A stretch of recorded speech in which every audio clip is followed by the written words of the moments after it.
ये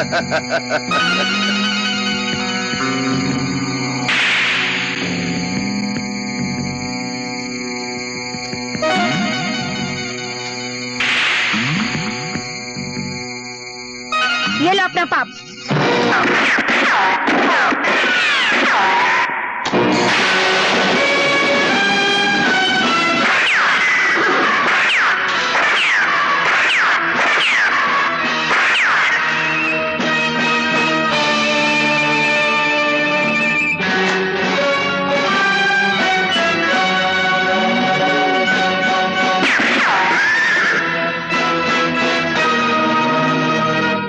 अब अपनी जान बगल में दबाकर भाग जाओ यहां से। मैं नहीं चाहता कि इस पवित्र वेदी के फूलों पे तुम्हारे गंदे खून के छींटे बरसाए जाए। चलो भाग चले यहां से, चलो भगाओ। ये नौजवान कौन है? लोग कहते हैं जब कहीं जुल्म की आंधी उठती है या किसी सुहागन का सिंदूर खतरे में होता है, यह नौजवान वहां पहुंच जाता है।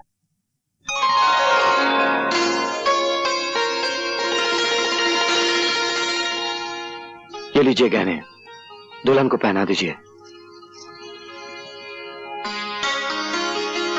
पंडित जी मंत्र पढ़िए। जो फेरे शुरू हो चुके हों वो कभी अधूरे रहने नहीं चाहिए। ओम स्वस्तिना इंद्रो बृहस्पतिर्वाहा स्वस्तिना पूषा विश्ववेदा स्वस्तिनो। परम धर्म वाले की गोलियों से तो बचकर आ गए हम लोग, लेकिन शमशेरा से हमें कौन बचाएगा? वो हमें जिंदा जला डालेगा। इसने ठीक ही कहा। शमशेरा की किताब में इससे बड़ा कोई जुर्म नहीं है और इस जुर्म की सजा है मौत, सिर्फ मौत। और मौत से बचने का एक ही रास्ता है और एक ही जगह है। वो कौन सी जगह है? वो है पुलिस की हवालात।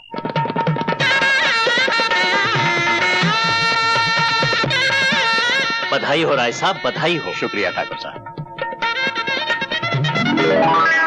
अरे वो फरिश्ता कहां गया जिसने हमारी बेटी की अमानत और इस गांव की इज्जत को लुटने से बचाया है?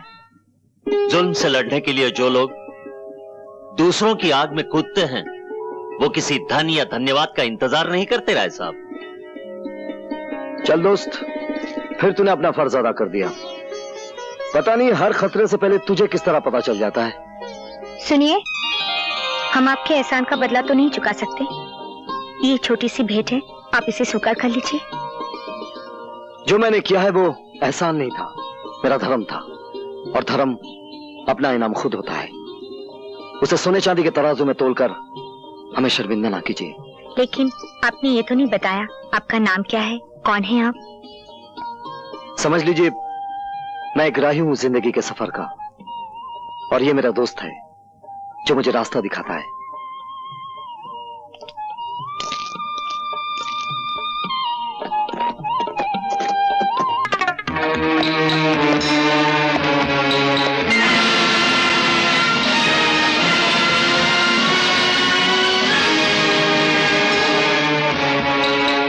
गद्दारों, तुमने अपनी हिफाजत के लिए जगह तो अच्छी ढूंढी है, लेकिन ये भूल गए कि दुनिया में कोई भी ऐसा मुकाम नहीं जहां मौत का फरिश्ता अपने पर न फैला सके। इस थाने की दीवारें तो ईंट और पत्थरों की बनी हुई है। मैं तो फौलाद की दीवारें चीरकर भी तुम तक आ जाता, ये बताने के लिए कि ये दुनिया ऐसा जंगल है जिसमें सिर्फ शेरों को जीने का हक है, तुम जैसे गीदड़ों को नहीं।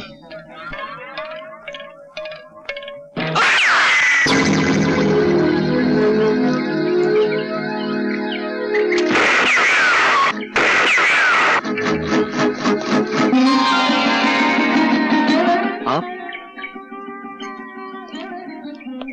गोली आपने चलाई? हाँ। क्यों?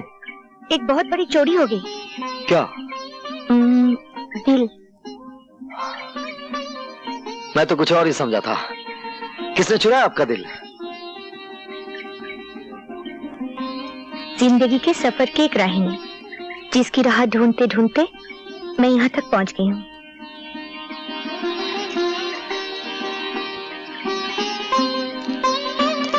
क्या देखा आपने उस राही में जो ढूंढते ढूंढते यहाँ तक आ गई?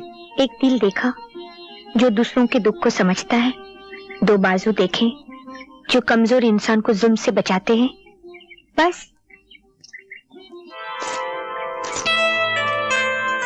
आप तो सिर्फ गोली बंदूक की भाषा समझते हैं, और ये भाषा आपने सीखी कहां से?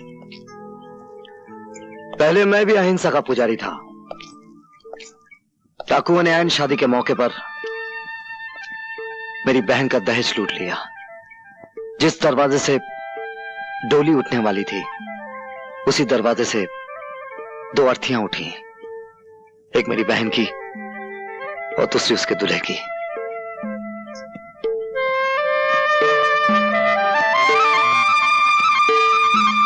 लेकिन तुम जिसका ख्वाब देख रही हो कभी पूरा नहीं हो सकता। हो सकता है।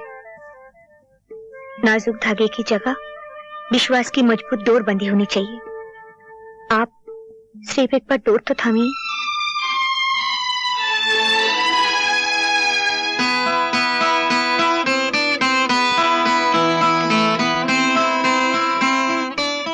मैं भी तुम्हारे विश्वास की ताकत के सामने हार गया, जैसे एक बार मौत का देवता सत्यवान की सावित्री के विश्वास के सामने हार गया था।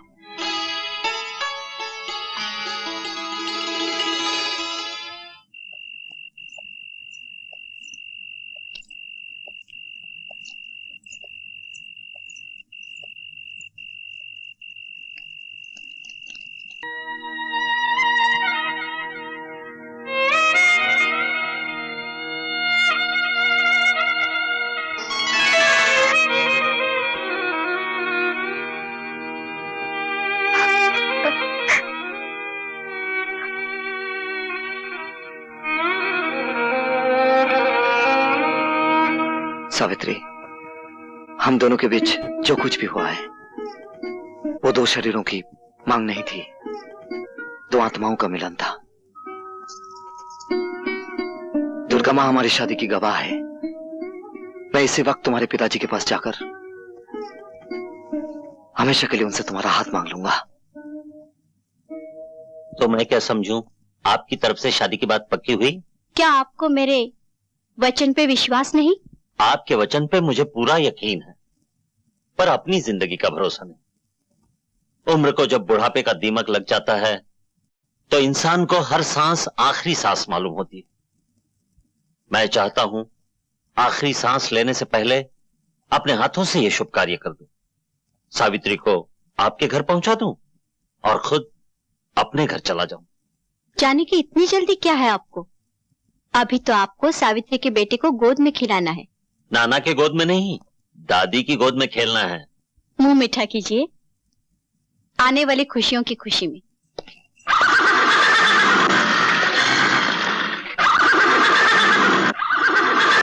आपके घोड़े को क्या हो गया आज? इसे कुछ नहीं हुआ, लेकिन यहां से दूर जरूर कुछ हुआ होगा। आज फिर किसी सुहागन का सिंदूर और दहेज खतरे में है। आप सोच क्या रहे हैं? आपका धर्म आपको बुला रहा है, आप जाइए। मैं तुम्हारे बारे में सोच रहा हूं सावित्री।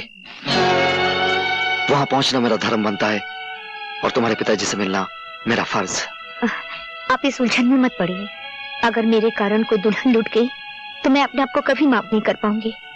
मैं चाहती हूँ मेरा प्यार आपके हाथ की तलवार बने, पांव की बेड़ी नहीं। आप जाइए, मैं आपका इंतजार करूंगी।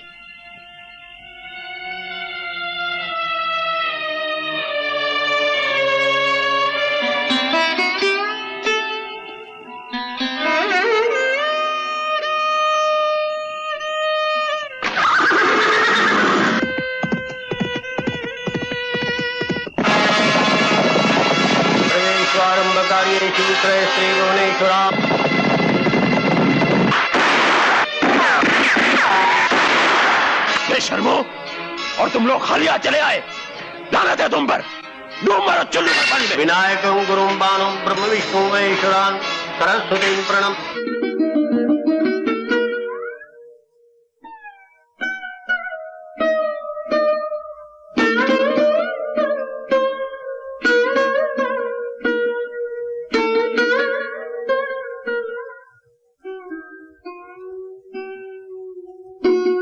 महीने बीत गए। उनका कुछ पता नहीं। मैं माँ बनने वाली हूँ।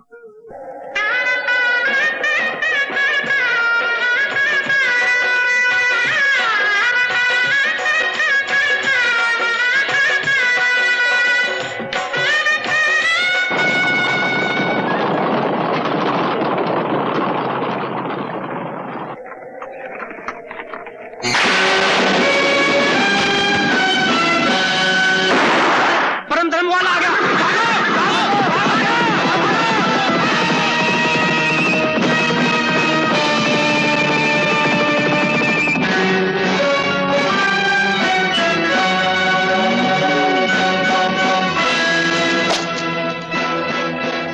अब घबराने की कोई बात नहीं, सारे डाकू भाग गए। आप सफर जारी रखिए।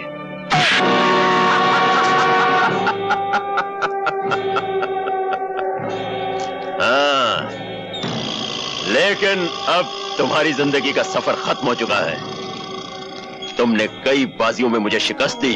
मैंने जिस तरफ हाथ बढ़ाया तुमने बीच में ही उसे काट दिया।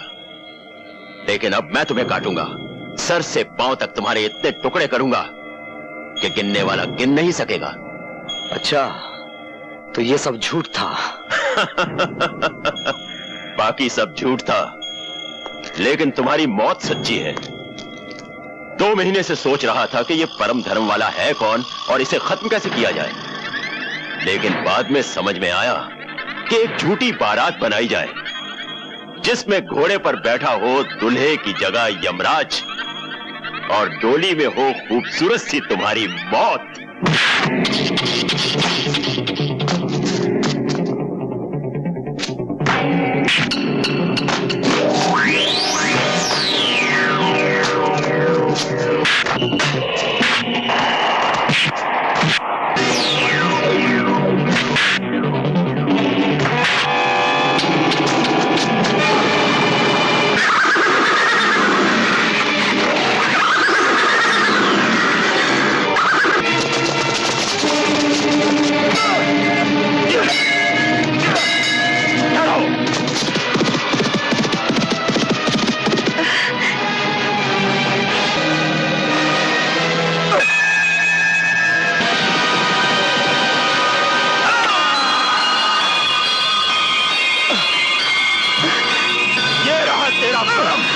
और ये रहा तेरा परम।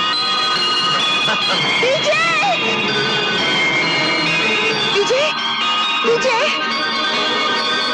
आंखें खोलो विजय!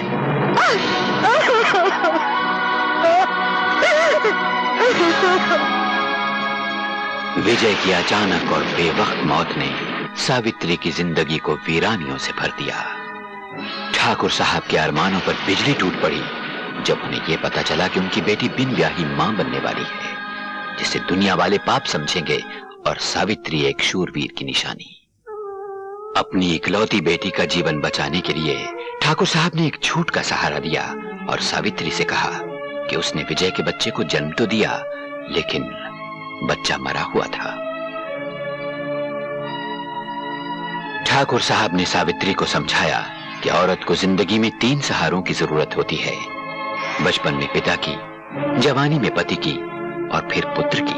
ठाकुर साहब की इस जिद के सामने सावित्री की एक न चली और सावित्री ने अपने अतीत की आहुति अग्नि के इन 7 फेरों में दे दी। पिता ने विदाई के समय सावित्री को समझाया कि शादी के बाद उसका सब कुछ उसका पति और उसका घर है। इधर सावित्री ने ठाकुर प्रेम सिंह के पुत्र को जन्म दिया। बेजुबान फरिश्ता बहादुर अपने मालिक विजय को नहीं भूल पाया और उसकी निशानी रवि पर अपनी वफादारी न्यौछावर करने लगा। डॉक्टर साहब ने उस बच्चे को अपने बच्चे की तरह पालने का वादा किया।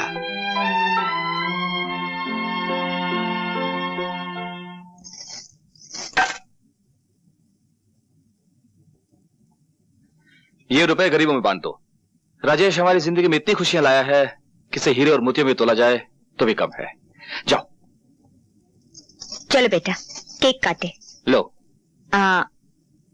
शाबाश।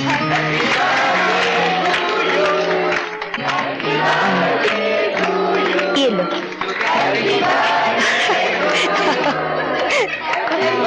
थोड़ा सा खा लो।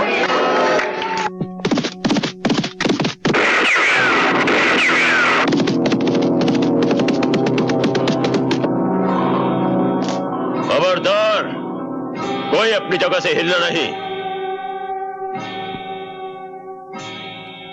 सब जेवरात और पैसे निकालकर इस मेज पर रख दो, वरना जिस बच्चे का जन्मदिन मनाया जा रहा है, ये आज उसका आखिरी जन्मदिन होगा। नहीं।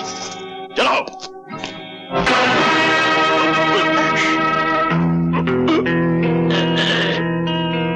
खबरदार जो किसी ने बंदूक उठाने की कोशिश की।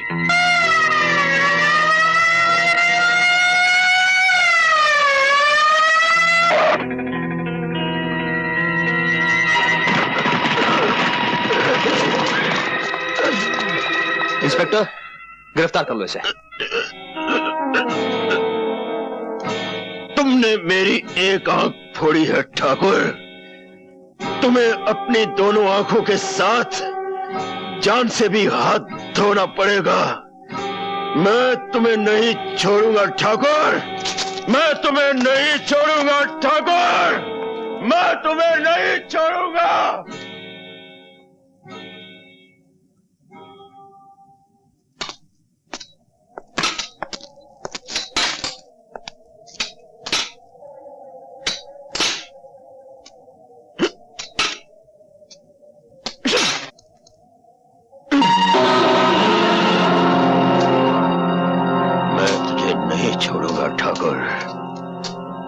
तूने मेरी एक आंख फोड़ी है, तुझे दोनों आंखों के साथ साथ जान से भी हाथ धोना पड़ेगा। नहीं छोड़ूंगा ठाकुर, नहीं छोड़ूंगा, नहीं छोड़ूंगा। ये क्या, मंदिर नहीं जाना?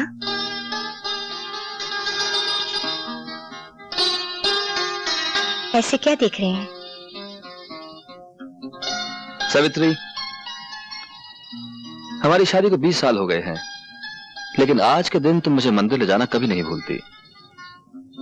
जिनकी वजह से मेरा ये सब कुछ है, उनको मैं कैसे भूल सकती हूँ? अब देर ना करें, चलिए। चलो।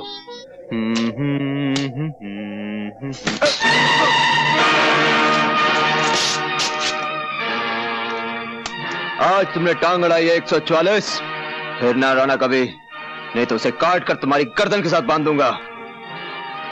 तूने भी आज जवान लड़ाई है छोकरे, दोबारा नहीं लड़ाना, वरना इसे जबाड़े में से निकालकर चील और कौवों को डाल दूंगा। हाँ। तुम जानते नहीं, मेरा नाम शक्ति सिंह है, और शक्ति सिंह जिस जेल में जाता है, वहां का जेलर या तो इस्तीफा दे देता है या किसी दूसरी जेल में तबादला करवा लेता है। हमारा रिकॉर्ड भी कुछ तुमसे बुरा नहीं है। हम भी जिस जेल में जाते हैं, जेलर की हुकूमत सिर्फ जेल के दफ्तर में होती है, जेल के अंदर हुकूमत शमशेरा की चलती है। हर कैदी को हदायत है कि जब भी शमशेरा के सामने से गुजरे, पहले झुक के सलाम करे और फिर आगे बढ़े। और हमारे सर को शमशेरा ना ही झुकने की आदत है, ना ही सलाम करने की। तुम में इतनी ताकत है तो इसे झुका के दिखा दे। मैं इसे झुकाकर भी दिखा दूंगा और काटकर भी दिखा दूंगा।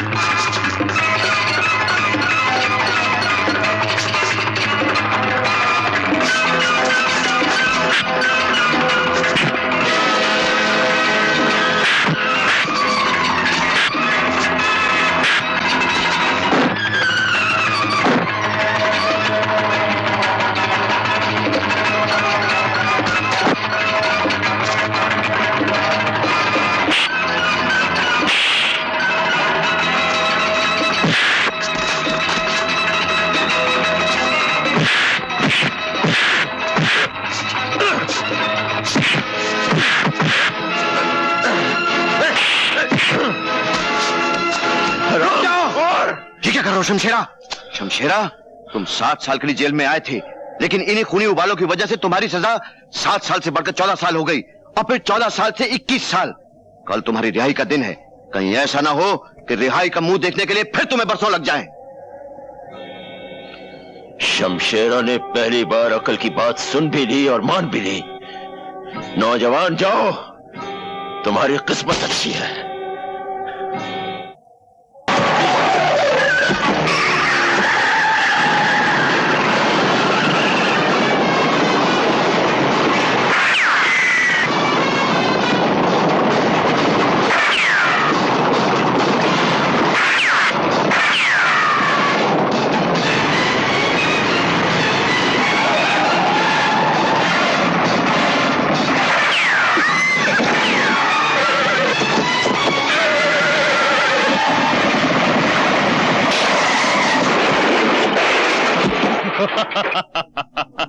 ले चलो।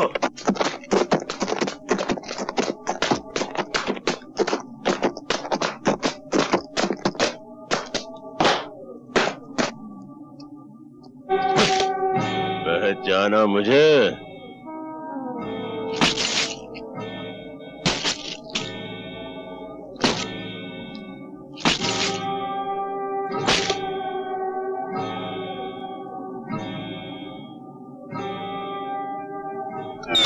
अपनी मौत को सामने देखकर भी नहीं पहचानते?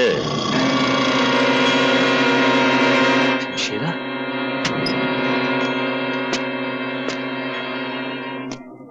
मैंने तुम्हारा दिया हुआ यह जख्म अपने सर आंखों पर रखा है। बरसों जेल में पत्थर तोड़े हैं ताकि जिस दिन तुमसे मुलाकात हो तुम्हारा हिसाब चुकता कर सको। आज वो दिन आ गया है ठाकुर। इसे पहचानते हो?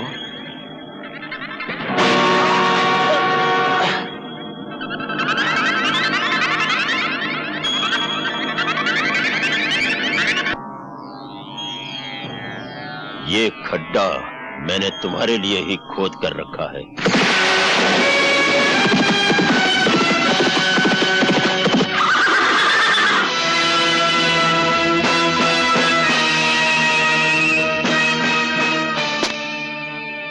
जो दूसरों के लिए खड्डा खोदता है वो खुद उसी में आकर गिरता है। जिन बच्चों के अभी दूध के दांत भी न टूटे हों उन्हें इस तरह उछलकर मर्दों की तरह बात नहीं करनी चाहिए। मर्द तो मैं हूं, वो भी असली, और बेटा भी मर्द का। कहो तो मर्दानगी के 2-4 नमूने पेश करूं? ठहरो।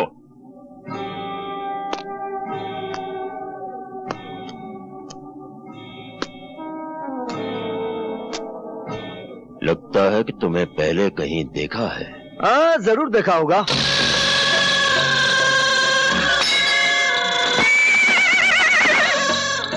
लो, बहादुर भी हाँ कह रहा है। अच्छाई बुराई की मुलाकात तो हर युग में होती है, फिर वही होता है जो हमेशा से होता आया है। बच्चे, हम कोई मामूली बला नहीं। जहां बुराई खत्म होती है हम वहां से शुरू होते हैं। अगर तुमने मां के पेट में ही सुन लिया होता कि हमारा नाम राजा शमशेर सिंह उर्फ शमशेरा है तो शायद तुम पैदा होने से ही इनकार कर देते। फिर तो गया खड्डे में। क्या मतलब? मुलाकात तो होनी ही थी। विधाता के लिखे को कौन मिटा सकता है? रावण था तो राम थे, कंस था तो कृष्ण थे, दुर्योधन था तो धर्मपुत्र थे, राजा है तो रवि है। थोड़ी देर में दुनिया कहेगी कि रवि था और राजा है। हमने बड़े बड़े कर्मवीर देखे, धर्मवीर देखे, परमवीर देखे, शूरवीर देखे, लेकिन शब्दवीर पहली बार देखा। हमने भी बड़े बड़े राजा देखे। गलियों का राजा देखा, सड़कों का राजा देखा, भिखारियों का राजा देखा, लेकिन आज पहली बार कब्रिस्तान का काना राजा देख रहा हूं। देखो मिस्टर कान्या, मारा मारी से पहले एक शर्त है। जो खड्डे में पहली बार गिरेगा वो अपने हाथों से मिट्टी समेट कर अपने आप को दफन कर लेगा। मंजूर? मुझे मंजूर है।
दूसरों के लिए खड्डा खोदता है वो खुद उसी में गिरता है। चल डाल मिट्टी। बेटा इसे माफ कर दो। चल आज तुझे माफ किया, ये तेरी पहली गलती थी। और एक बात सुन ले, अगर बुराई तेरा कर्म है तो अच्छाई मेरा परम धर्म है।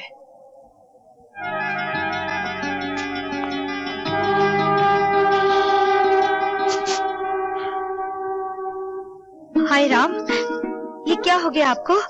कैसे हुआ ये सब? जिंदा पहुंच गया तुम्हारे पास। भगवान का शुक्र करो सावित्री। शमशेरा तो आ ही गया था आज अपनी आंख का मेरी जान से बदला चुकाने। मुझे मारने से पहले एक नौजवान कहीं से आ गया और उसने तुम्हारी मांग का सिंदूर मिटने से बचा लिया।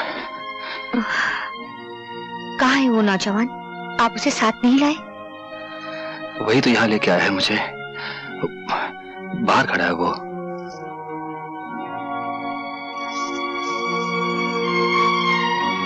भगवान तुम्हें बहुत कामयाबी दे बेटा। मैं तुम्हारी झोली सोने चांदी से भर दूंगी। तुमने मुझ पर इतना बड़ा उपकार किया है कि... जो मैंने किया है वो उपकार नहीं था, वो मेरा धर्म था। और धर्म अपना इनाम खुद होता है। उसे सोने चांदी के तराजू में तोलकर मुझे शर्मिंदा ना कीजिए।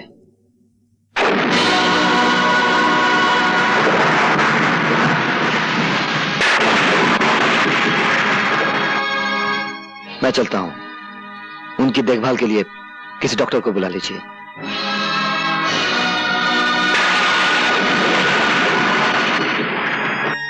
डॉक्टर साहब का बहुत खतरनाक एक्सीडेंट हुआ है, आप उनसे नहीं मिल सकती। मेरा मिलना उनसे बहुत जरूरी है। लेकिन आप समझते क्यों नहीं? उनकी जिंदगी और मौत का सवाल है। मेरी भी जिंदगी और मौत का सवाल है। सुनिए सुनिए। डॉक्टर साहब, मुझे मालूम है इस वक्त आपको परेशान नहीं करना चाहिए, पर मेरे लिए जानना बहुत जरूरी है। रवि क्या आपका बेटा है? तुम्हें कुछ शक है सावित्री? जी हाँ, मुझे पूरा यकीन है रवि आपका बेटा नहीं है। सच क्या है डॉक्टर साहब? बोलिए सच क्या है? ये सच है सावित्री। रवि तुम्हारा ही बेटा है।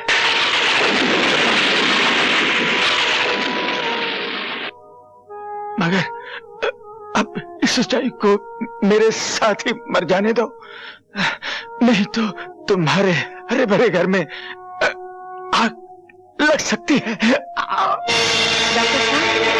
डॉक्टर साहब, डॉक्टर साहब।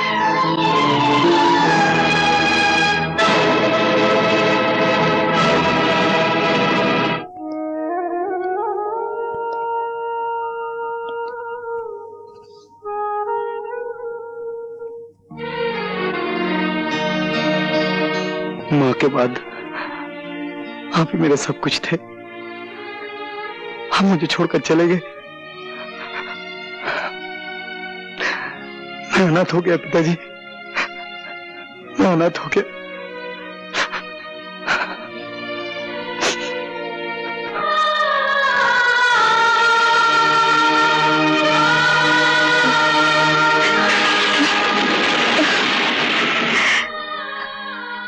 हे भगवान, अब मैं क्या करूं?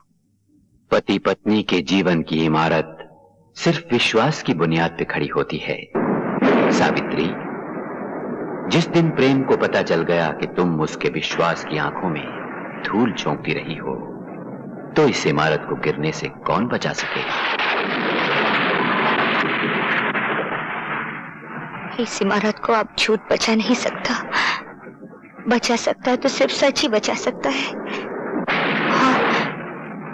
और आज मैं सच बता के रहूंगी।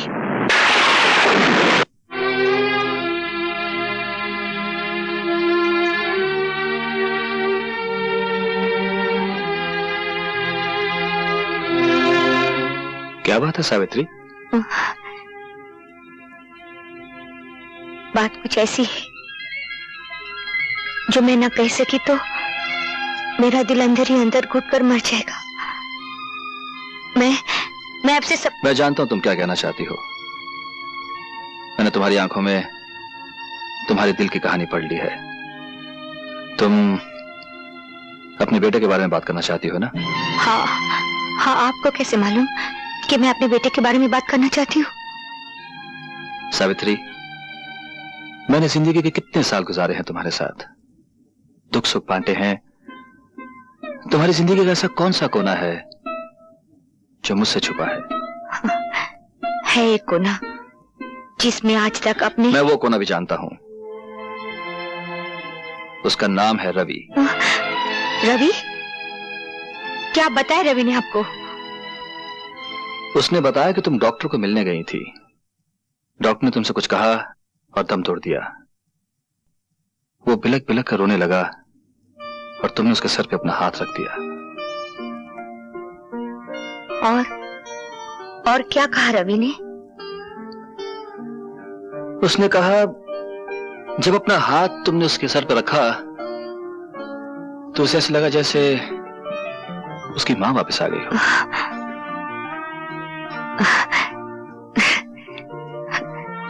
बेचारा, उसने मां को जाना ही नहीं, फिर भी मां से कितना प्यार करता है।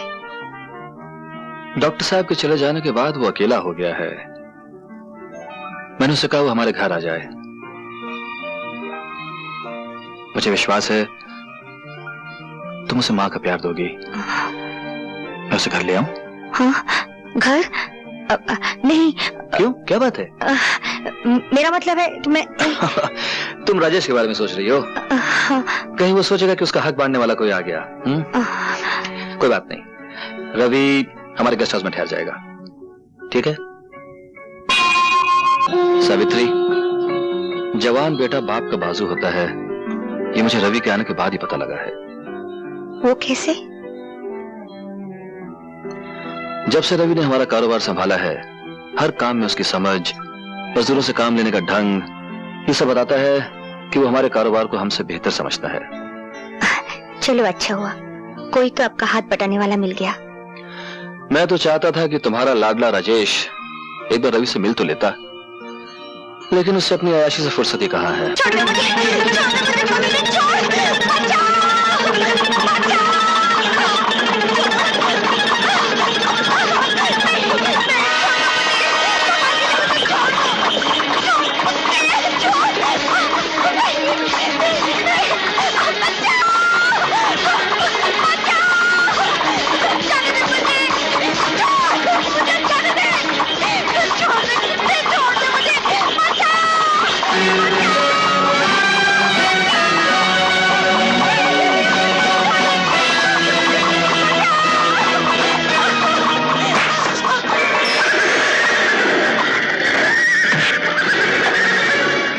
कौन हो तुम जो मेरे और मेरे शिकार के बीच में आके खड़े हो गए हो?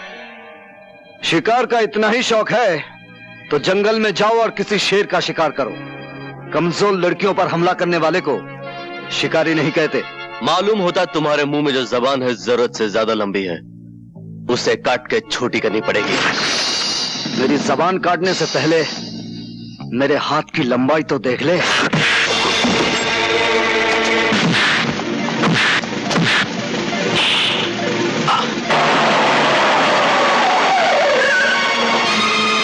राजेश, राजेश, ये क्या हो रहा है? बेटे, यही हो रवि है, उस दिन जिसने शमशेरा से तेरे पिता की जान बचाई, और अब हमारे कारोबार में इनका हाथ बटा रहा है। तो यूं कहो माँ कि ये हमारा नया नौकर है जो हमारे टुकड़ों पर पलकर अपनी औकात भूल रहा। राजेश, रवि, तुम बताओ क्या हुआ?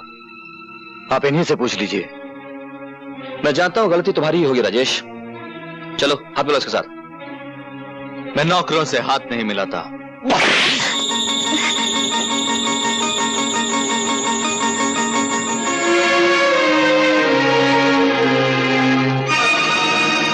ये क्या किया आपने? जवान बेटे पर हाथ उठाया? हाँ।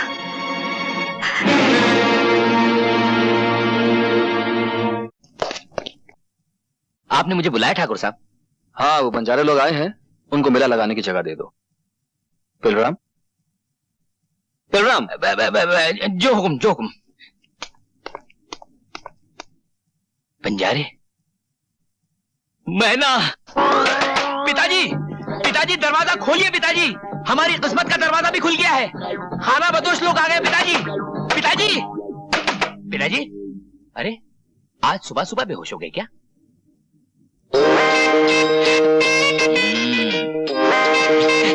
पिताजी, पेलू, होश से काम लो, जोश से नहीं। सवेरे सवेरे तुमने सारे घर की छत सर पे उठा रखी है। तुम अच्छी तरह जानते हो कि तुम्हारे दादाजी को अखबार पढ़ते वक्त शोर बिल्कुल पसंद नहीं। ये सुबह सुबह शोर कैसा है झेलू? पिताजी, पिताजी, आपका पेलू आया है। पिताजी, पिताजी, कुछ सुना आपने? आपका परपोता पेलू आया है। दादाजी गजब हो गया। मैना और उसके कबीले वालों ने हमारी जमीन पर डेरा डाला है, और मैना है ना पहले से भी ज्यादा खूबसूरत और जवान हो गई है। वो तो भागने को तैयार थी, लेकिन उसकी कम उम्र, आप लोग और हवालात के डर से मैंने ये आइडिया पोस्टपोन कर दिया। लेकिन अब वो पूरी तरह बालिग हो चुकी है, और ये मौका मैं अपने हाथ से खोना नहीं चाहता। और इससे अच्छा मौका और क्या हो सकता है भीम पलासी खानदान से हमारे पुरखों की इज्जत का बदला लेने का है? ये क्या हो रहा है मैना? तेरी सुबह पे उस पेलू का नाम, तेरी शादी और उस पेलू लफंगे के साथ नहीं, कभी नहीं। मेरी खानदानी दुश्मन के साथ नहीं, कभी नहीं होगी। बापू, मैं तन, मन और जान से पेलूराम की थी, पेलूराम की हूँ और पेलूराम की रहूंगी। नहीं नहीं नहीं, तुम्हारी शादी तुम्हारी मर्जी से नहीं होगी। लेकिन क्यों? तुम्हारी शादी बंसी से होगी, जो हमारे कबीले के सरदार के साले का साला है।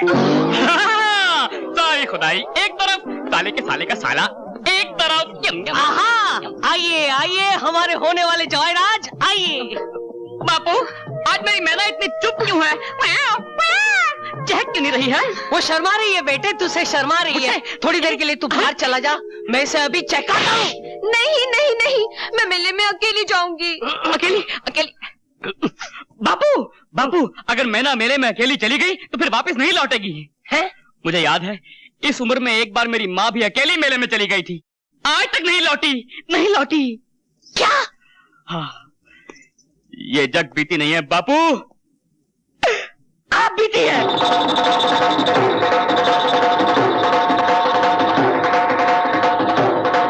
आओ आओ गुलफाम, आओ मेहरबान शहनशाह जहान, मेरे रुस्तमे जमाल, आओ और आके मुझसे पंजा लड़ाओ और अपनी मर्दानगी आजमाओ।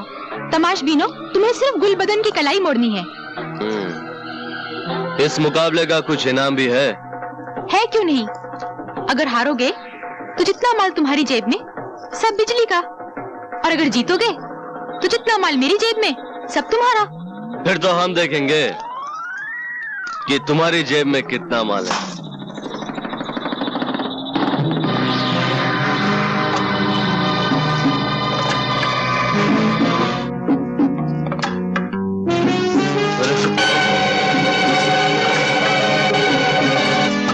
चल माल निकाल। अरे मेरा बटुआ कहाँ गया? अरे घर से बटुआ लाया भी था या फोकट में ही तमाशबीनी करने चलाया था?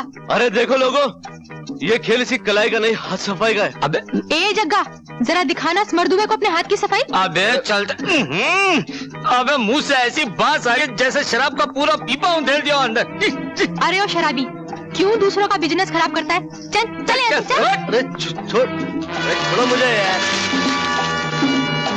है कोई और कोई है कलाई मोड़ने वाला? ओ बिजली भाई, हम आ गए तुम्हारे बाजार में अपनी मर्दानगी आजमाने। देखना है कितना जोर है तुम्हारी कलाई में। हार जाओगे शहजादे, बिजली से जो पंजा लड़ाता है मुंह की खाता है। पंजा तो हम लड़ाएंगे बिजली भाई, तुम्हारी कलाई तो फूलों की तरह है। अरे हम तो वो हैं जो नंगी तलवार को मुट्ठी में पकड़ लेते हैं।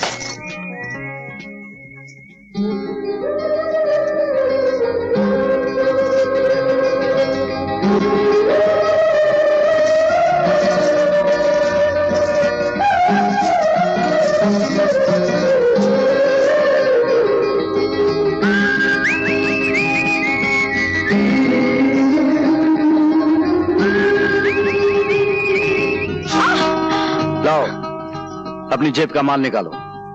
हिम्मत है तो खुद निकाल लो। हिम्मत तो बहुत है बिजली भाई, लेकिन हम औरत की मजबूरी का फायदा नहीं उठाते। जो माल तुम्हारे पास है वो औरत का गहना है, उसे इस तरह भरे मेले में नुमाइश ना किया करो।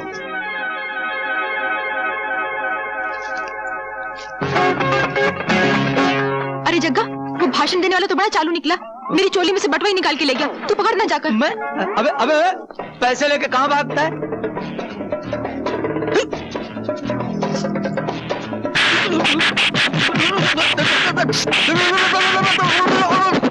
मेले में नहीं जाएगी। मैं ये नहीं चाहता कि लोग ये कहें कि जिस तरह बंसी की माँ मेले से भाग गई थी, वैसे ही उसकी होने वाली बीवी भी मेले से भाग गई। ये चाबी अब उसी वक्त बाहर निकलेगी जिस दिन तेरी डोली इस घर से निकलेगी, समझी? बाबू, मैं मेले में जाऊंगी, मुझे मेले में जाना है बाबू। बाबू मैना, मैना, कौन है? कौन है? मैना और तोते का खेल देखो। दिल्ली का कुतुब मीनार देखो। बंबई का गेटवे ऑफ इंडिया देखो। कलकत्ते का हावड़ा ब्रिज देखो। सब देखा हुआ है, ये सब देखा हुआ मैंने। तो फिर पेरिस की गोरी मैम देखो। गोरी मैम? हाँ। क्या करती है? क्या करती है? खुद ही देख लो। दिखाओ दिखाओ दिखाओ। मदद करो, मदद करो, जल्दी मदद करो। मदद। गोरी मैम का स्पेशल रेट है 10 रुपया। 10 रुपया? दिखाओ, पहले दिखाओ। हाँ, तुम तैयार हो? हाँ, जल्दी उतारो, जल्दी उतारो। साहब बड़े बेचैन है, देखो साहब। उतार दे।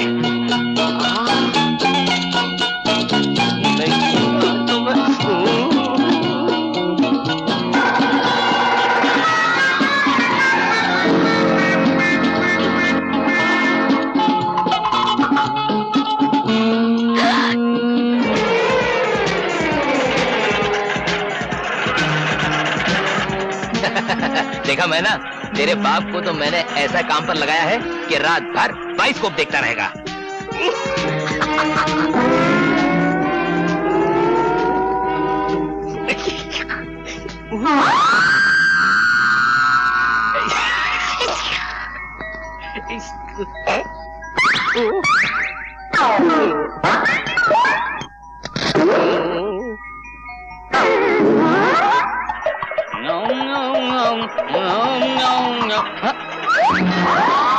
चल चल जा।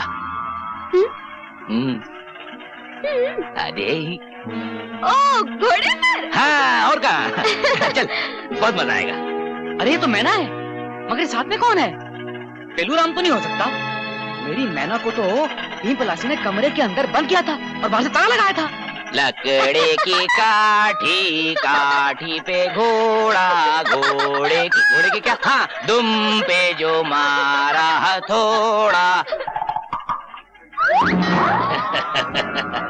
कदम कदम पर घर वालों ने निगाह पानी की, फिर भी ताला तोड़कर मैना उड़ गई।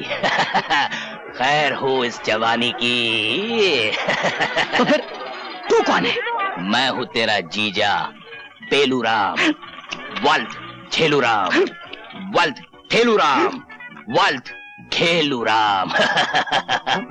अब ये मैना मेरे लिए। और ये लाल मिर्च। देखता हूँ तुझे, अभी बुलाता हूँ भीम पलासी को, फिर बताऊंगा कि तू मेरा जीजा या मैं तेरा जीजा हूँ।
चाबी मेरे पास है।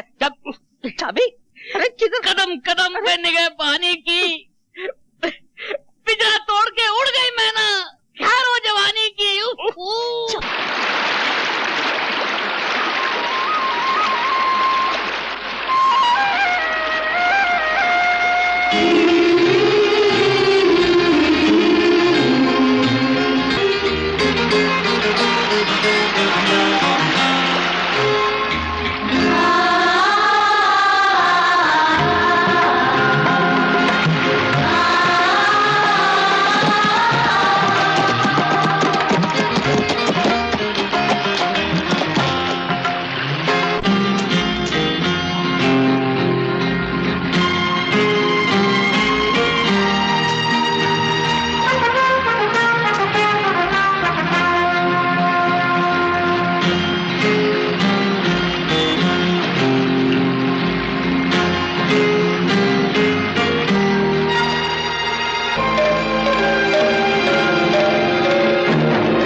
क्या बार है यौवन की, जैसे पानी में आग लग गई हो। भूल गए उस दिन की हार?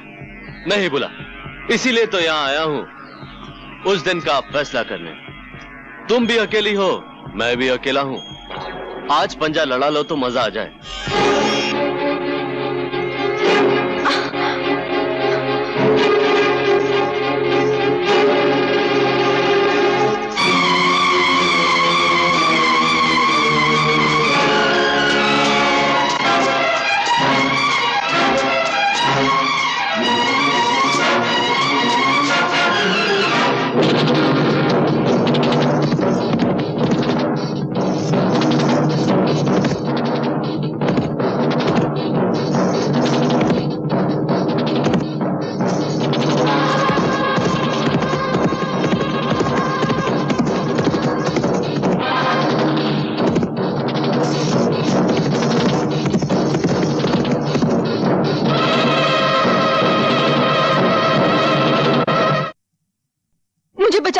मुझे बचा लो।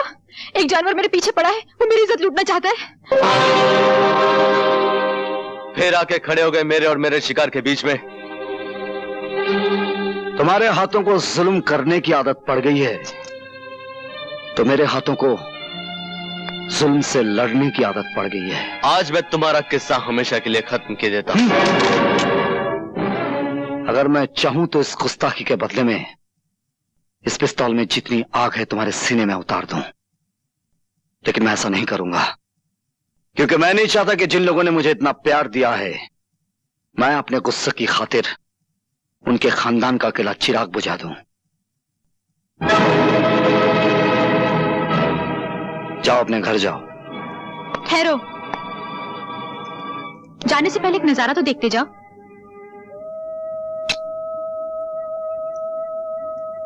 ये वो चीज है जिसके लिए तुम हमेशा तड़पोगे, लेकिन कभी पा नहीं सकोगे। मैं क्या कर सकता हूं ये तुम्हें मालूम नहीं, खाना बादोश।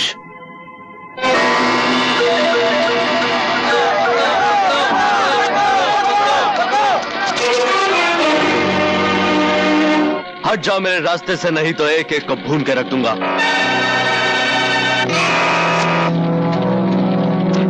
इसको रस्सी में बांध कर इसी की लगाई आग में डाल दो।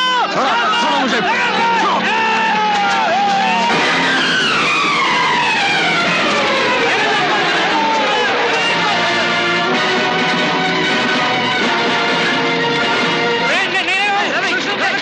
हमारी बस्ती को आग लगाई है। मैं तुम लोगों से वादा करता हूं, मैं अपने हाथों से बस्ती बना दूंगा।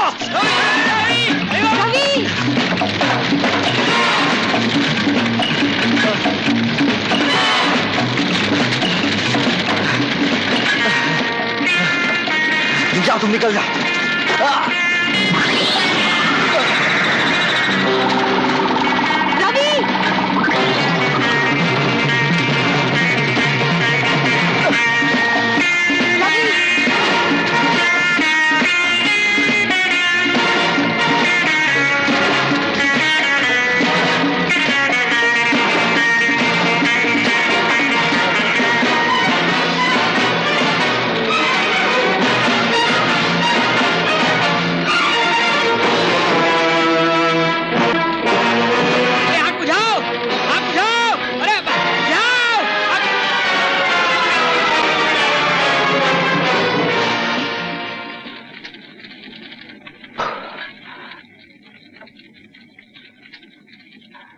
चलो आग कम हो गई। अभी कहाँ कम हुई, अभी तो आग लगी है। क्या मतलब?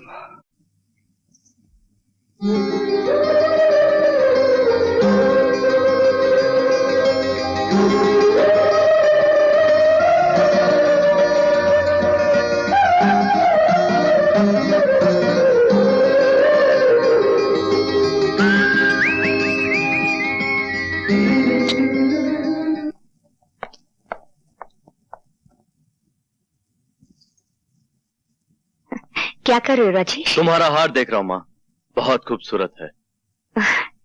ये हमारे खानदान का 9 लाख हार है। पहले इसे मेरी सास ने पहना, अब मैंने पहन रखा हुआ है, आगे चलकर हमारी बहू पहनेगी। ये क्या कर रहे हो राजेश? इसे लेकर कहाँ चल दिए? तुम्हारी बहू के गले में डालने के लिए। तुम इतने गिर गए हो कि आज तुम्हारा हाथ माँ की गर्दन तक पहुँच गया। जो आदमी नजरों से गिरा दिया गया हो, उसे क्या मालूम उसके हाथ क्या कर रहे हैं और पांव कहाँ जा रहे हैं। राजेश सुनो। करती तो ना सही, खैरात ही दे दो। मैं भूखा जरूर आया हूँ यहाँ, लेकिन भूखा जाऊंगा नहीं। छोड़ दे मुझे। छोड़ दे। बहुत हो गया तुम्हारी बदतमीजी का तमाशा। मैं बर्दाश्त नहीं कर सकता कि किसी मर्द का हाथ एक कमजोर औरत पर उठे, चाहे वो औरत वेश्या ही क्यों ना हो। सुन लो दोस्त, तुम वैश्य के जीने पर तो चढ़कर खुद आए थे, लेकिन जाओगे 4 कंधों पर सवार होकर।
गाड़ी स्टार्ट करो, चलो।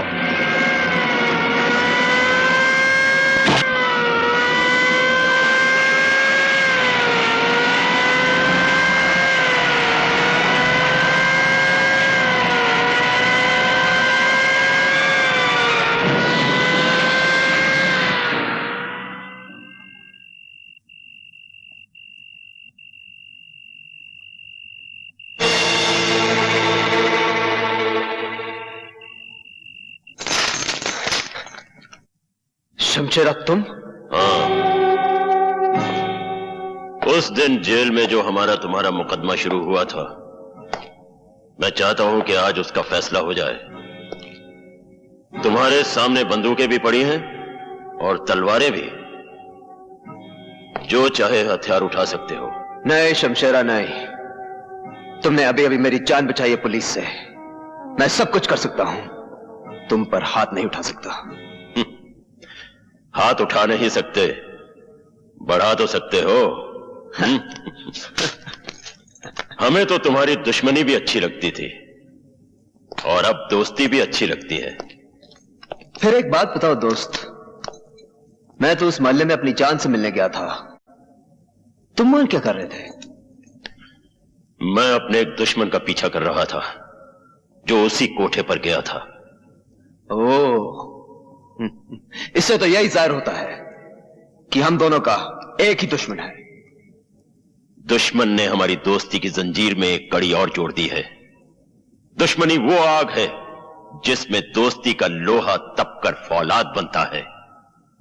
इसी बात पर एक बार फिर से मिलाओ हाथ।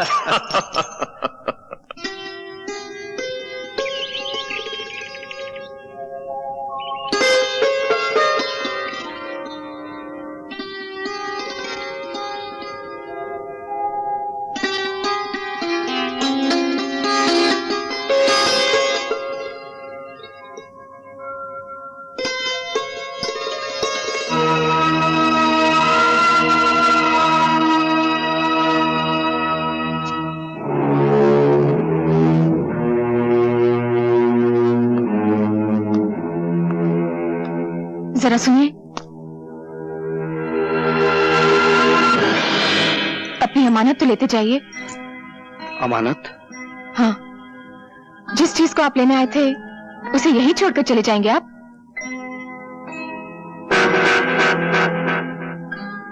ये हार जो आप वापस कर रही हैं, इसकी कीमत जानती हैं आप? जानती हूँ, लेकिन इस हार की कीमत आपकी मुलाकात से बहुत कम है। कल रात जब मैंने आपको मुझ जैसी तवाइफ को बचाने के लिए लड़ते हुए देखा तो पता चला कि शैतानों की दुनिया में आप जैसे इंसान भी बसते हैं।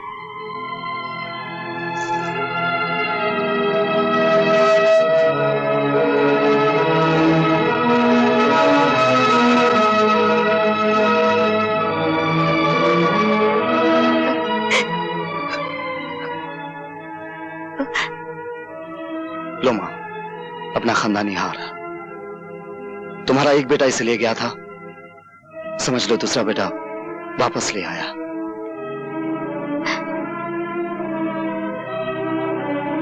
हार तो तुम ले आए हो, लेकिन इस खानदान की इज्जत कब वापस आएगी? मैंने सुना है मेरा राजेश पागल हो गया उस नाचने वाले के लिए। जिस तरह आज हाल ले आऊं मां, उसी तरह एक दिन राजेश भी आएगा। तुम्हारी आंखों से जो मोतियों की लड़ियां गिर रही हैं, उसके एक एक दाने पे मैं अपने खून की आखिरी बूंद तक कुर्बान कर सकता हूं।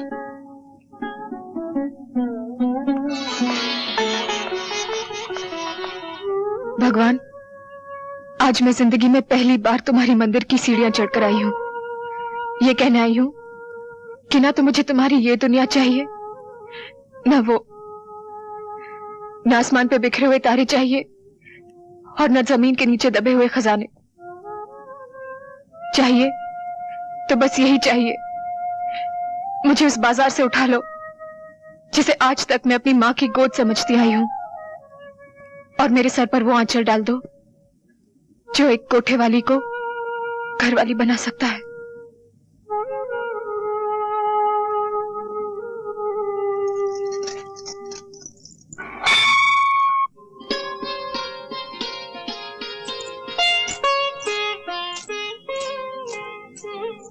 आप? तुम्हारे लिए एक छोटी सी भेंट लाया हूं, इसे कबूल कर लोगी तो समझूंगा मेरे जीवन को अर्थ मिल गया है। जीवन का अर्थ ही तो ढूंढने आई थी आज मैं मंदिर में। मुझे नहीं मालूम था कि देने वाले के हाथ इतने बड़े हैं कि भीख मांगने वालों की झोलियां छोटी पड़ जाती हैं। इसे घर जाकर खोलना। समझ लो मैं जो लाया हूं वो एक सपना है, पूर्णिमा की पिघलती हुई चांदनी का बना हुआ।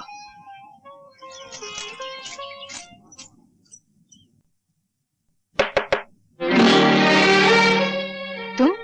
कसर है तो सिर्फ इतनी कि पलंग पे फूलों की झालर नहीं लगाई गई और हमने दूल्हे का सहरा नहीं बांधा। चलो कोई बात नहीं, सहरा हम सुहागरात के बाद बांध लेंगे।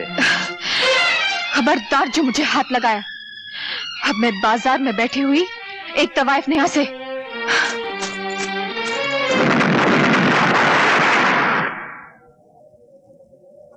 शाबाश, आज रवि की जिंदगी का आखिरी दिन है।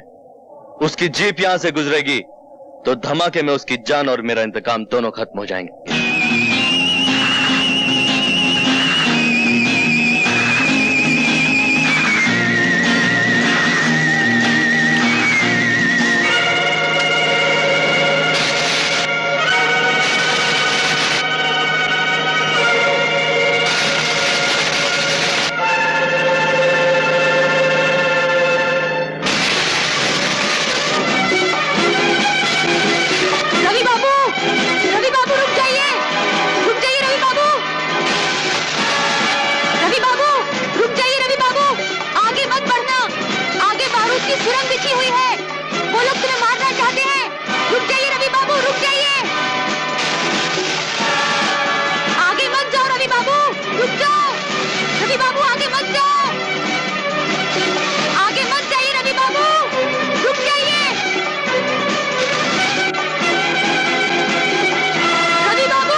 रवि, तुम्हें चोट तो नहीं आई? जिन्हें मैं वक्त पे कूद गया था, लेकिन जीप बिल्कुल खत्म हो गई। अरे तुम्हारी जान जीप से कहीं ज्यादा कीमती है। लेकिन ये हरकत की किसने? आपके लाडले बेटे राजेश ने। क्या? वो देखिए भाग रहा है।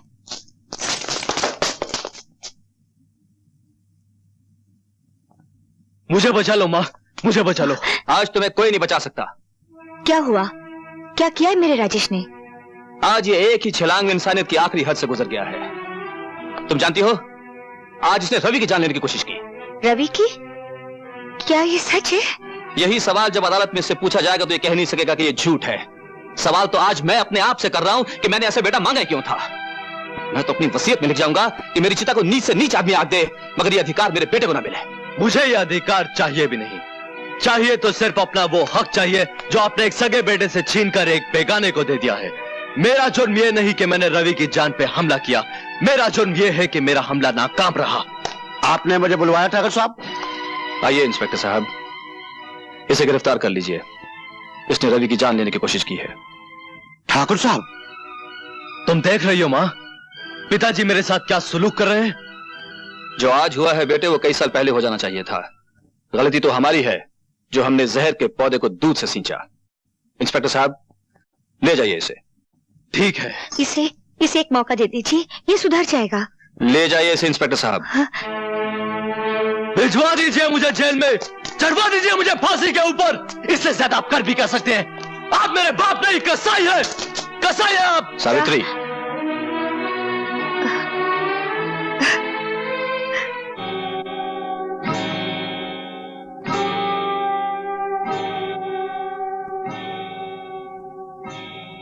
क्या खबर लाए मंगलू? सरदार, प्रेम सिंह के बेटे राजेश ने रवि को मारने की कोशिश की, इसलिए प्रेम सिंह ने राजेश को पुलिस के हवाले कर दिया। यह तो हमारे लिए बहुत बड़ी खुशखबरी है। अब शमशेरा बेटे को पुलिस से आजाद करा के उसे उसके बाप ठाकुर प्रेम सिंह को मारने के लिए इस्तेमाल करेगा, और फिर ठाकुर प्रेम सिंह की चिता तैयार करेगा शमशेरा, और उसमें आग लगाएगा उसका बेटा राजेश।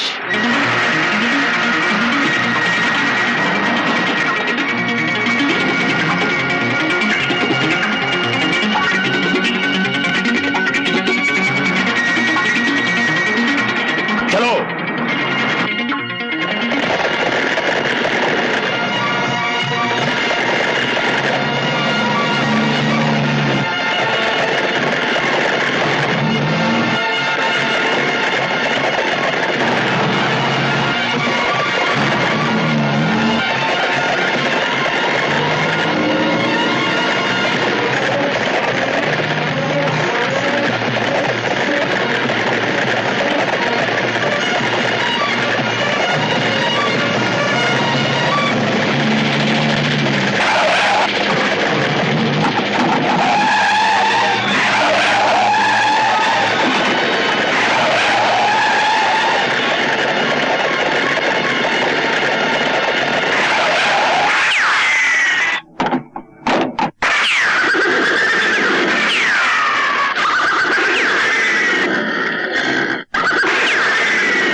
हेलो प्रेम सिंह, क्या ये क्या कह रहे हो तुम?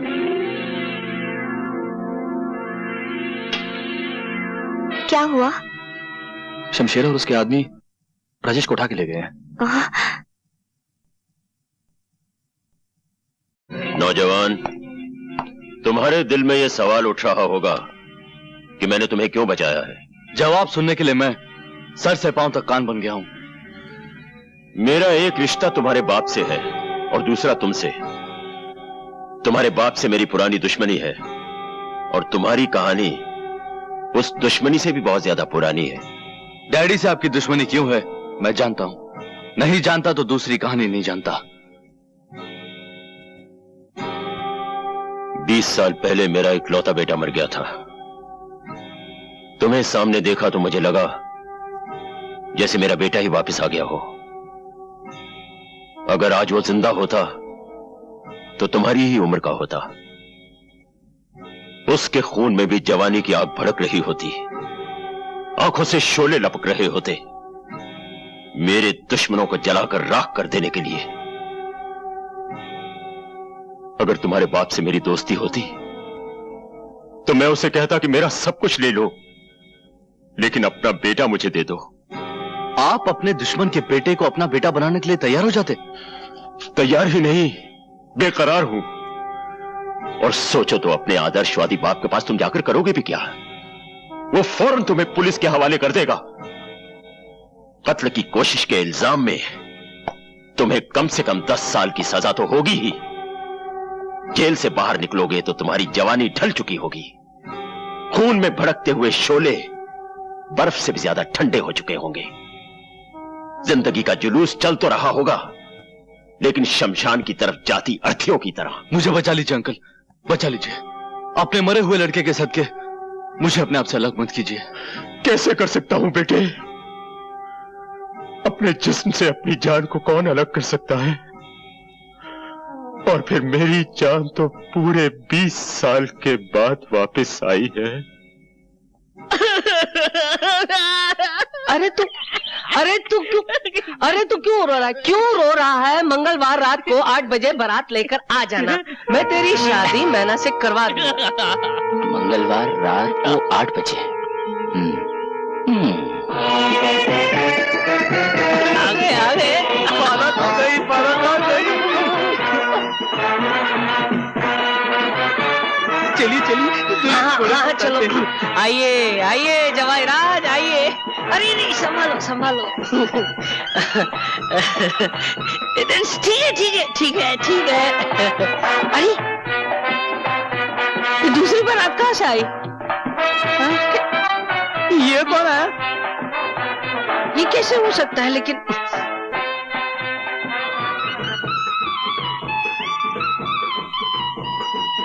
अरे सरकार, हीर एक रांझे 2, लड़की 1 और बारातें 2। ये क्या हो रहा है? लेकिन इस सिचुएशन में बाप बेटे के काम आया है। हम दोनों ने हम शक्ल होने का फायदा उठाया है। मेरे पिताजी हैं, वो मांस बनाने में माहिर है, ये उन्हीं का कमाल है। और अब तो मेरी शादी मैना से हो चुकी है, तो अब तो कोई डरने की बात ही नहीं है। क्यों परदादा जी? हरिओम। जहाँ चार यार मिल जाए वही कर दे चमत्कार। जहाँ चार यार मिलके वो चाल चले, अरे मिलके वो चाल चले, दुश्मन सब हाथ मल पार करे, ऐसा हो जाए बेड़ा पार। जहाँ चार यार ला ला ला ला ला ला ला ला ला ला ला ला ला ला ला ला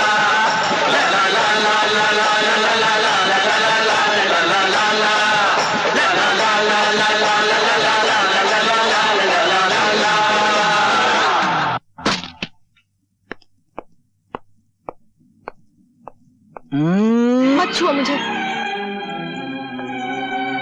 क्या हो गया तुम्हें बिजली? ये मुन्नी बाई कौन है जिसके पास तुम लाल जोड़ा लेकर गए थे? वो मुन्नी बाई जिसका तुम जिक्र कर रही हो, वहां मैं गया जरूर था, लेकिन अपनी मर्जी से नहीं, मजबूरी से। अपनी अय्याशी को मजबूरी का नाम ना दो। ये क्यों नहीं कहते कि तुम्हारा दिल मुझसे भर गया था, इसलिए तुम मुन्नी बाई के पास गए थे? ये झूठ है बिजली। मैंने प्यार किया तो सिर्फ तुमसे किया है। मेरी जिंदगी के हर पन्ने पर तुम्हारा नाम लिखा है। मैं जाता रहा हूं बिजली, धर्म की रस्सी से बंधा वहां जाता रहा हूं। एक बड़े घर की औरत जिसे मैं मां कहता हूं, उस मां का अपना बेटा मुन्नी बाई के प्यार में होशो हवास खो बैठा था। उसे बाजार से घर लाने के लिए मुझे मुन्नी बाई से प्यार का नाटक करना पड़ा। मैं ये कैसे मान लूं कि जो तुमने उसके साथ किया वो नाटक था, और जो मेरे साथ कर रहे हो वो नाटक नहीं है?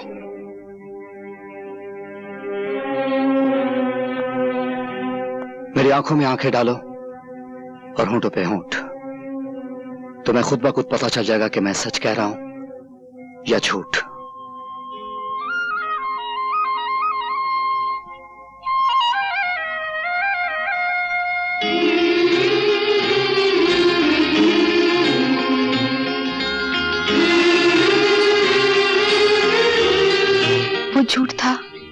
सच है।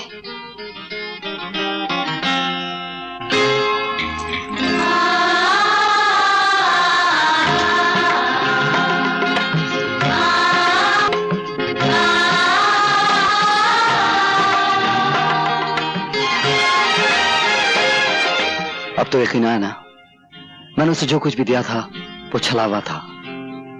वो सुहाग की साड़ी, वो मांग का सिंदूर, वो लाल चूड़ियां।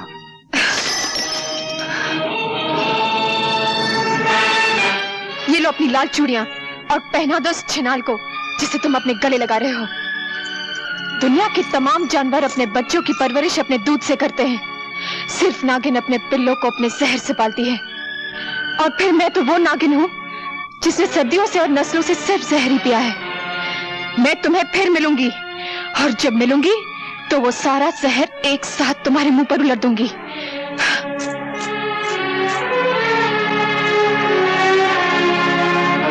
शक्ति सिंह, तुम और यहाँ? हाँ शक्ति सिंह, तुम हमेशा चल के मेरे पास आया करते थे, लेकिन आज मैं खुद तुम्हारे पास आई हूँ।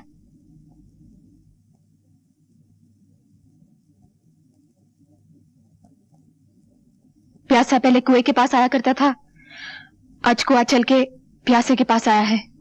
मेरी प्यास तो सिर्फ तुमसे शादी करने से है, तुम्हें अपना बनाने से है, तुम्हारी मांग में सिंदूर भरने से है। मिलन ऐसा होगा हमारा जैसे सारंगी और तबले का होता है।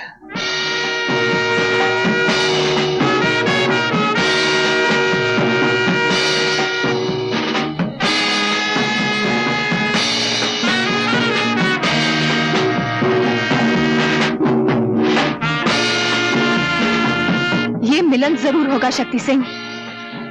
मैं अपना हुस्न, अपनी जवानी, जो कुछ भी मेरे पास है, सब कुछ तुम्हारे कदमों में रख दूंगी। लेकिन इससे पहले तुम्हें मेरे लिए एक छोटा सा काम करना होगा। तुम काम बोलो मुनीबाई, तुम्हारे मुंह से जो बात निकलेगी पूरी की जाएगी। मैं चाहती हूँ एक बार, सिर्फ एक बार रवि को मेरे सामने खड़ा कर दो। उसके हाथ और उसके पांव पर इख्तियार तुम्हारे होंगे, लेकिन इसके जान पर हक सिर्फ मेरा होगा, सिर्फ मेरा। समझ लो मुनीबाई, तुम्हें तुम्हारा हक मिल गया।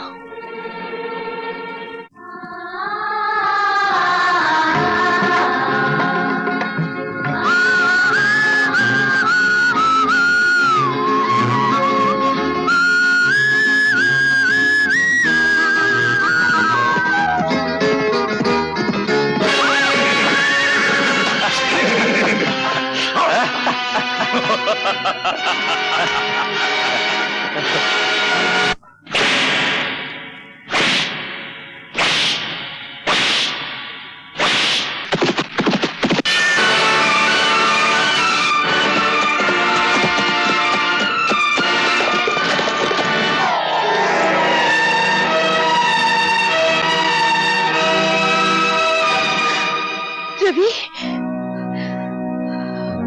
ओ गॉड, अपने रहमत के फरिश्तों को हुक्म दो कि वो रवि के सिरहाने खड़ी हुई उसकी मौत को उसे छूने की इजाजत न दे। बरसों पहले जो कहानी इस अस्पताल में शुरू हुई थी, वो ऐसे अस्पताल में खत्म न हो। कौन सी कहानी माँ? एक औरत की कहानी जिसकी शादी नहीं हुई थी और वो माँ बनने वाली थी।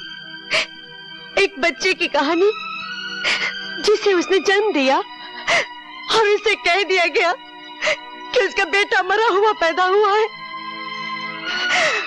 रवि वही बच्चा है जिसकी जिंदगी मैं आज अपने गॉड से मांग रही हूँ। मगर इसकी माँ कहाँ है? ठाकुर प्रेम सिंह की पत्नी सावित्री ही रवि की माँ है। किसकी मंगल कामना करने जा रही हैं आप? मैंने पूछा, किस पति की मंगल कामना करने जा रही हैं आप? कौन हो तुम? यहाँ किस लिए आई हो? हूँ तो एक कोठे वाली और नाम है मुन्नी बाई, लेकिन मैं भी आपकी तरह घरवाली बनना चाहती हूँ। इसीलिए आज करवा चौथ के दिन आपके दरवाजे पर 2 चुटकियां सिंदूर की मांगने आई हूँ। अपने पाँव में बंधे हुए घुंघरू को देखो और फिर मेरे मंदिर जैसे घर पर नजर करो जहाँ तुम इस वक्त खड़ी हो। आप भी अपने गले में पड़े हुए खानदानी नौलखे हार को देखिए जो आपके बेटे राजेश ने एक दिन मेरे गले में डाला था, और फिर इस सुहाग के जोड़े पर नजर डालिए जो आपका दूसरा बेटा रवि खुद मेरे पास लेकर आया था। मैं आपके पास आज इसलिए आई हूँ कि आप अपने दोनों बेटों की शादी मुझसे करा दें। विश्वास रखिए, मैं उन दोनों की जिंदगी स्वर्ग बना दूंगी। चुप हो जाओ, शर्म नहीं आती तुम्हें ऐसी बातें करते हुए? मुझ जैसी बहू को 2 शादियां करने में शर्म कैसी, जब आप जैसी सास को शर्म नहीं आई एक शादी के बाद दूसरी शादी करते हुए? क्या बकवास कर रही हो? थोड़ा सा दिमाग पर जोर डालिए और याद कीजिए, एक विजय नाम का शूरवीर आपकी जिंदगी में आया था। ये झूठ है। तुमने और विजय ने चुपचाप शादी कर ली थी, क्या ये भी झूठ है? तुम्हारी एक औलाद भी हुई थी, क्या ये भी झूठ है? जिसे डॉक्टर और तुम्हारे बाप ने मरा हुआ करार दिया था, क्या ये भी झूठ है? क्या चाहिए तुम्हें? सबसे पहले मुझे ये खानदानी नौलखा हार चाहिए जो अब भी आपके गले की शोभा बना हुआ है, और फिर वो तमाम जेवर चाहिए जो आपने अपने आने वाली बहुओं के लिए तिजोरी में बंद कर रखे हैं। खबरदार मुनि भाई, अगर इस हार को हाथ लगाने की कोशिश की तो तुम्हारे हाथ काट दूंगा। जिनके घर शीशे के होते हैं वो दूसरों के घरों पर पत्थर नहीं फेंकते ठाकुर साहब।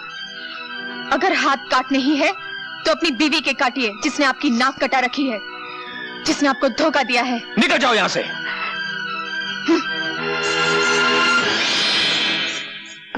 अब मैं तुमसे पूछता हूँ सावित्री, जो कुछ इसने कहा क्या वो सच है?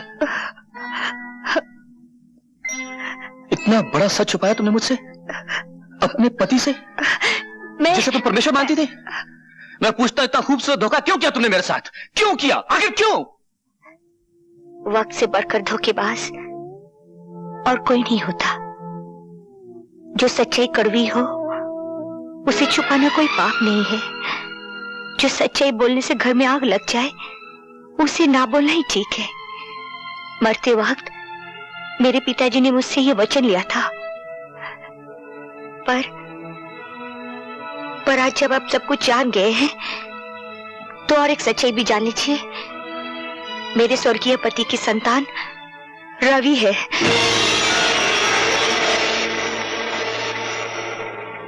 पर मैं आपके चरणों की सौगंध खाकर कहती हूँ, ये जानती हुई कि रवि मेरा बेटा है, मैंने उसे आज तक बेटा कहकर पुकारा नहीं।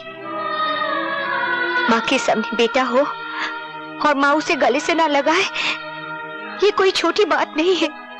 बड़े बड़े कारनामे हैं तुम्हारे, छोटा काम तो तुमने कभी किया ही नहीं ना। मेरे बेटे राजेश को जानबूझकर इतना प्यार दिया कि वो गलत रास्ते पे चला जाए। ममता का नाटक करके जहर दिया तुमने उसे, और एक माँ होकर धीरे धीरे उसे गुनहगार बना दिया, और फिर अपने असली बेटे को एक देवता के रूप में मेरे सामने पेश कर दिया। ये सच नहीं है। मैं जिंदा नहीं छोड़ूंगा तुम्हें। बाबूजी!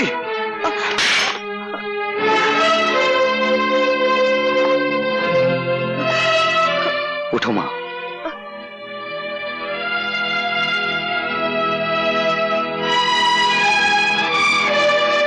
भगवान की निगाहों के सामने कोई गिरा हुआ नहीं होता।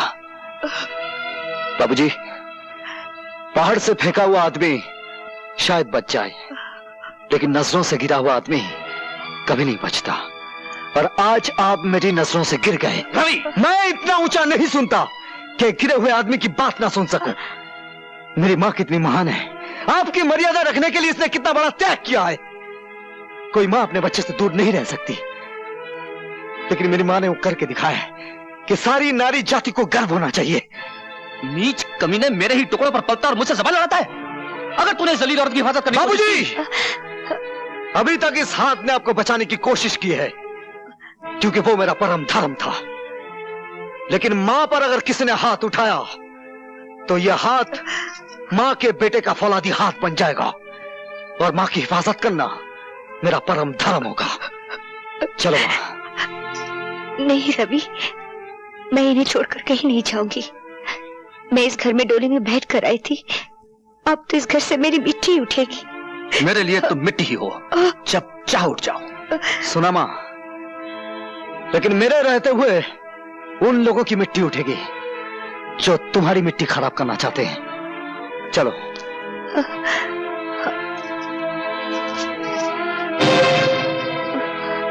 क्षमा और दया का दान तुम्हें इन दरवाजों से नहीं मिलेगा मां।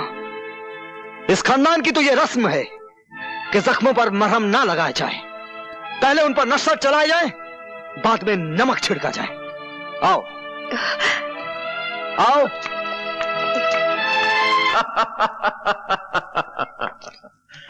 शाबाश मुन्नी भाई, शाबाश। बरसों के बाद आज वो दिन आ गया है बेटे जिसका हमें इंतजार था। लोहे की वो दीवार चकनाचूर हो गई है जो आज तक प्रेम सिंह को मुझसे बचाती रही। आज हम सबको अपना अपना हिसाब चुकता करना है। तुम्हें अपना हक मांगना है अपने बाप से, मुन्नी बाई को अपने घायल प्यार की कीमत मांगनी है रवि से, और शक्ति सिंह को अपनी मोहब्बत की खातिर अपनी जान की बाजी लगानी है, और मुझे अपनी नफरत की आग ठंडी करने के लिए प्रेम सिंह का खून पीना है। और राजेश, आओ मेरे साथ, हम दोनों की मंजिल एक है। और तुम शक्ति सिंह मेरे साथ आओ। अगर तुमने रवि का किस्सा तमाम कर दिया तो मेरे तमाम इनकार तुम्हारे सामने हथियार डाल देंगे।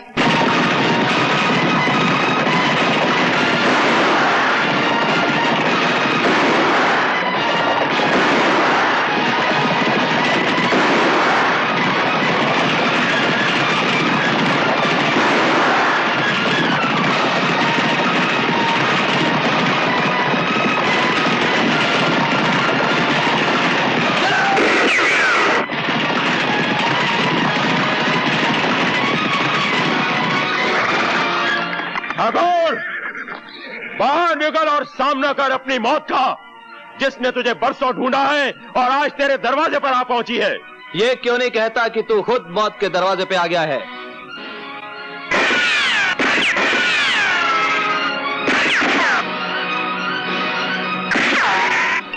राजेश, हवेली के अंदर से सिर्फ एक बंदूक आग उगल रही है।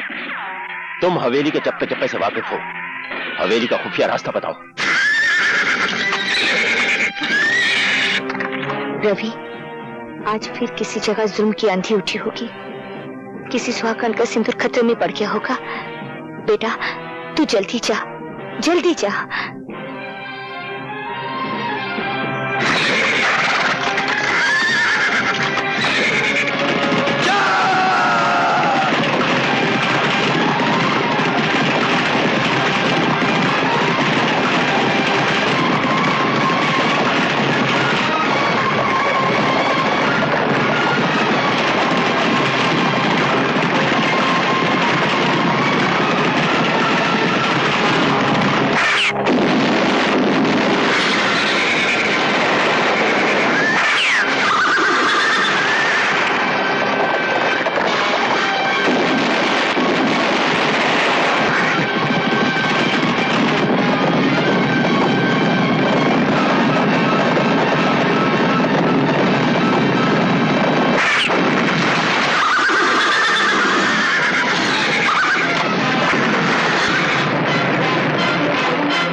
पानी,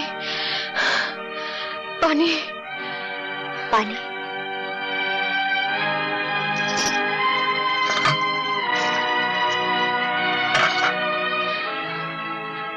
पानी। उठो बेटी, ये लो, पानी पी लो।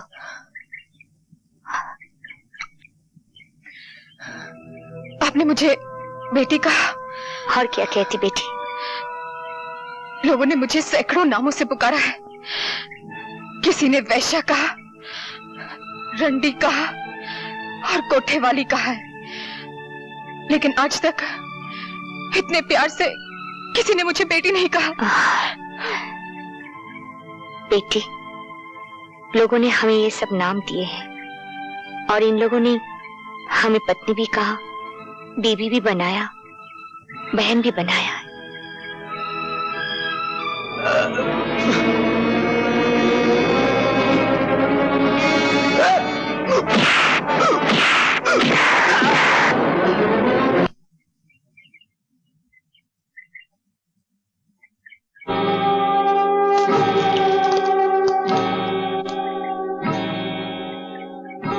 ठाकुर, याद है मैंने तुमसे कहा था कि तुमने मेरी एक आंख ली है, तुम्हें अपनी दोनों आंखों के साथ साथ जान से भी हाथ धोना पड़ेगा। कहां है तुम्हारा वो परम धर्म वाला जिसके बलबूते पर तुम इतना उछलते थे?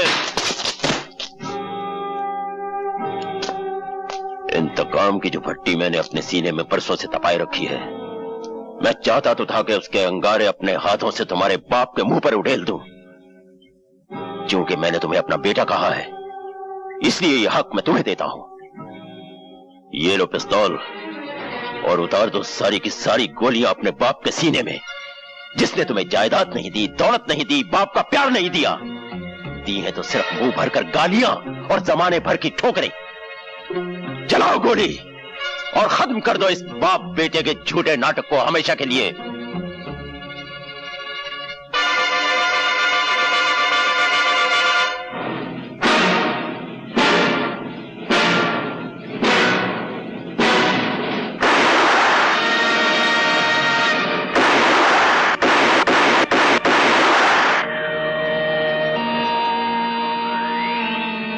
तुम्हारे हाथ क्यों कांप गए? सांस क्यों उखड़ गई? हाँ? ओह, समझा।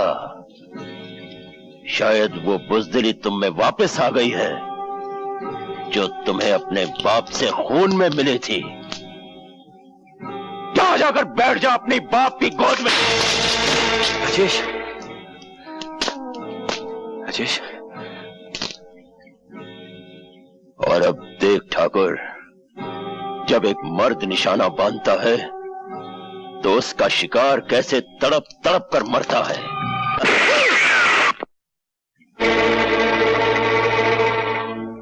एक आंख के अंधे, अपने दोनों कानों से सुन, यह तेरी तीसरी और आखिरी गलती है।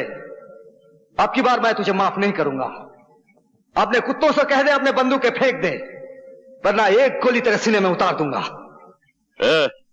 बंदूकें फेंक दो।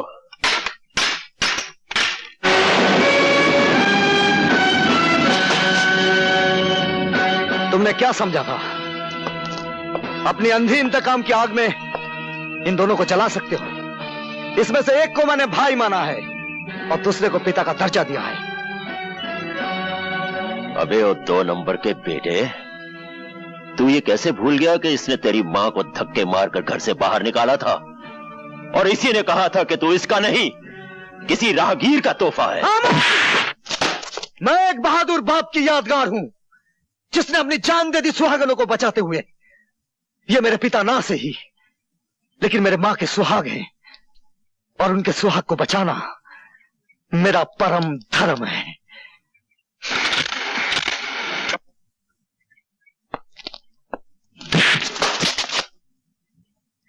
रुक जाओ, फेंक दो बंदूक।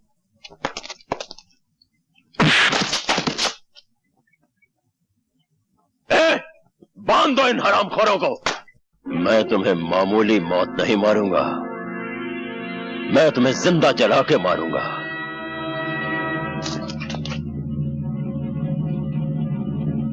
मशाल तैयार करो। ठहरो शमशेरा, ये मेरा शिकार है। जिस तरह इसने मेरे दिल को जलाया है, उसी तरह आज मैं इसे जला दूंगी। शाबाश मुन्नी भाई।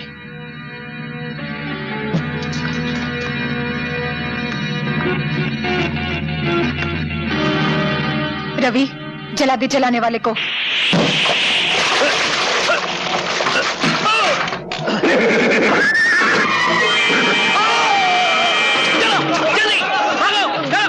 अरे राजीव बाबू, अब यहाँ क्या खड़े हैं? वहां पता है? ओह, सामने किला को काटा किसने? अरे शमशेरा ना, और किसने? शमशेरा, पूरा बता गया तेरा।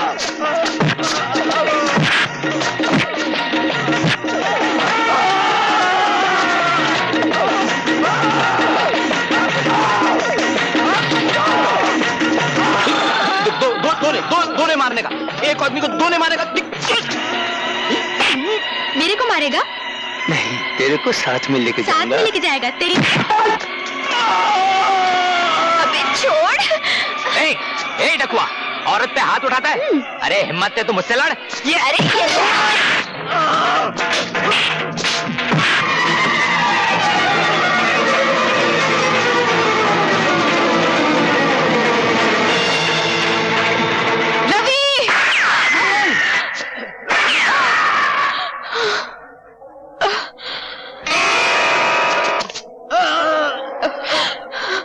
रवि, तुमने मेरी मौत अपने सर पे क्यों ले ली?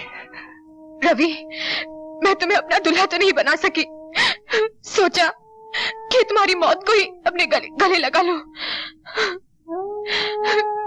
मैं उम्र भर तवाइफ कहलाती रही हूँ, लेकिन मैं तवाइफ रहकर मरना नहीं चाहती। अगर हो सके तो मुझे अपनी सुहागन बना दो रवि।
कहते हैं मौत को जहां मारना होता है वहीं खींच कर लाती है। ये भगवान और ये फरिश्ता गवाह है कि ये वही जगह है।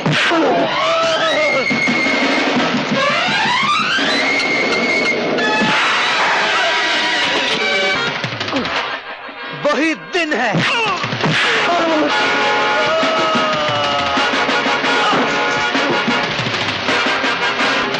विजय, विजय, नहीं विजय, विजय। मरते वक्त हर गुनाह की तस्वीर सामने आ जाती है।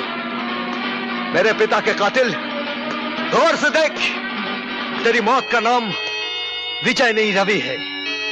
फर्क सिर्फ इतना है कि मेरे पिता की आत्मा मुझ में समा गई है तेरा नाश करने के लिए।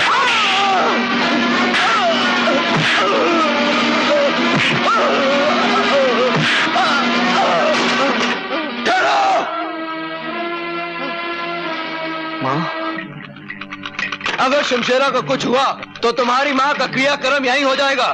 वाह शक्ति, तू फिक्र मत कर बेटे, इस बुराई को हमेशा के लिए खत्म कर दे। सुहागनों की सुहाग को मिटाने वाले इस पापी को हमेशा के लिए मिटा दे। बच्चों को अनाथ करने वाले इस राक्षस को खत्म कर दे।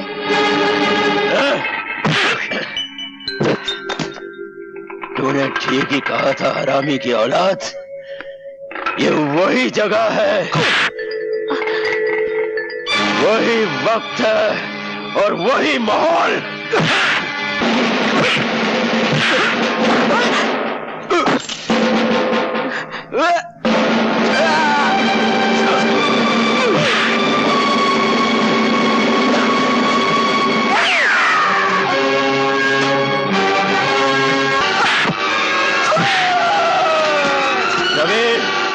विजय के पिल्ले, अगर तेरा कोई भगवान है तो बुला ले उसे मदद के लिए, क्योंकि अब ये शैतान तुझे जिंदा नहीं छोड़ेगा।